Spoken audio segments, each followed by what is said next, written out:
Au nom du Père, du Fils et du Saint-Esprit. Amen. Accueillez le signe de Dieu dans votre vie. C'est de cela que Jésus parle dans l'Évangile d'aujourd'hui. Il dit, « Aucun autre signe ne vous sera donné si ce n'est le signe du prophète Jonas. Tout comme Jonas fut un signe pour Ninive, le Fils de l'homme sera aussi un signe pour cette génération. » Qui était Jonas? L'Ancien Testament nous raconte l'histoire de cet homme qui reçut la mission d'aller à Ninive et de prêcher la conversion, sinon la ville serait détruite.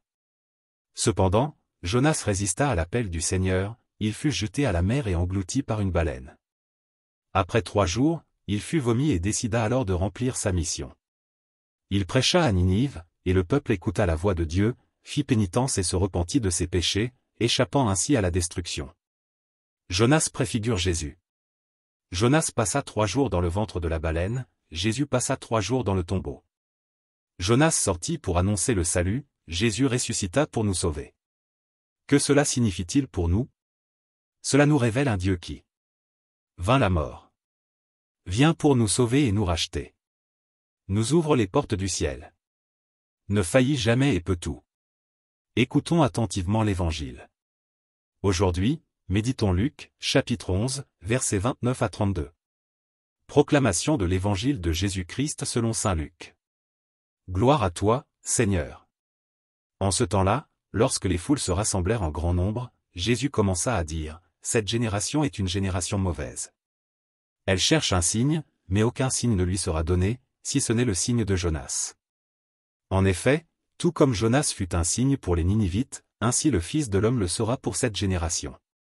Au jour du jugement, la reine du Sud se lèvera avec les hommes de cette génération et les condamnera. Car elle vint d'un pays lointain pour écouter la sagesse de Salomon. Et voici celui qui est plus grand que Salomon. Au jour du jugement, les Ninivites se lèveront avec cette génération et la condamneront. Car ils se sont convertis lorsqu'ils ont écouté la prédication de Jonas. Et voici celui qui est plus grand que Jonas. » Parole du Seigneur. Louange à toi, Seigneur. Jésus, dans l'Évangile d'aujourd'hui, critique l'attitude des personnes qui cherchent toujours des signes pour croire. En réalité, c'est une foi très rudimentaire, car elles ne croient pas en Dieu pour ce qu'il est, mais seulement pour ce qu'il fait. Souvent, nous voulons la main de Dieu, mais nous ne cherchons pas son cœur.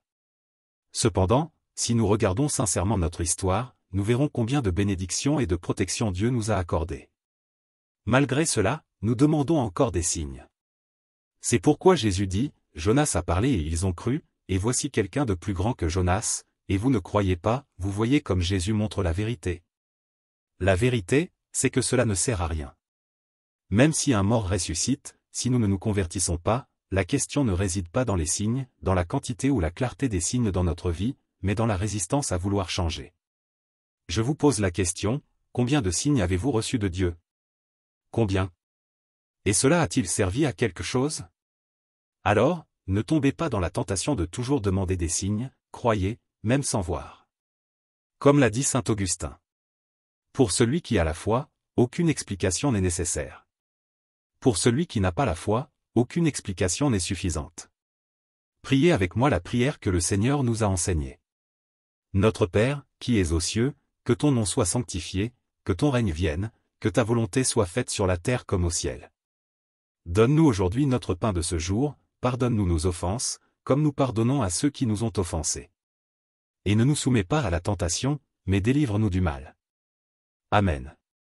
Je vous salue, Marie, pleine de grâce, le Seigneur est avec vous. Vous êtes bénie entre toutes les femmes, et béni est le fruit de votre ventre, Jésus. Sainte Marie, Mère de Dieu, priez pour nous, pécheurs, maintenant et à l'heure de notre mort. Amen. Je vous salue, Marie, pleine de grâce, le Seigneur est avec vous. Vous êtes bénie entre toutes les femmes, et béni est le fruit de votre ventre, Jésus.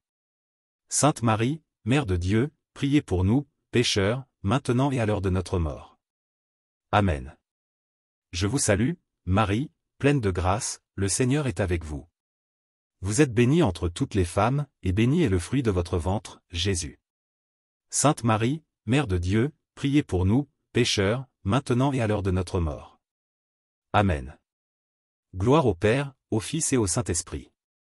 Comme il était au commencement, maintenant et toujours. Amen. Une invitation spéciale pour vous. Si vous êtes nouveau ou nouvelle ici, inscrivez-vous maintenant sur la chaîne, aimez cette vidéo. Cela m'aide à évangéliser, car YouTube considère que ce contenu est pertinent et le montre à plus de personnes. Retournez sur la chaîne tous les jours pour suivre l'homélie diurne et méditer la parole que Dieu veut parler à votre cœur. Il a toujours quelque chose à nous dire. Envoyez ce message à quelqu'un qui en a besoin. Beaucoup de gens ont besoin d'entendre cette parole aujourd'hui.